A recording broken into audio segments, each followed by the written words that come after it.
এই মেডিকেল প্রফেশনে আসি ডেফিনেটলি আরও ভালো করে জেনেছি। বিভিন্ন অনুষ্ঠানে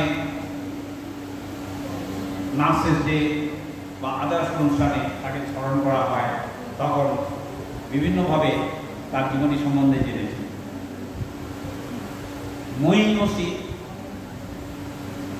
পথের দিশারি সেই অবস্থায় অনেক দিন আগে, যেখানে সমাজের অনেক প্রতিকূলতা রয়েছে, সেই অবস্থায় কি কি করে গেছিলেন, ডেফিনেটলি যে তার জীবনী আমাদের কাছে পাথেয়।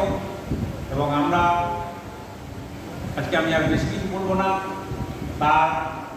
তাকে স্মরণ করে তাকে শ্রদ্ধা জানিয়ে আজকে আমরা বলবো যে আমাদের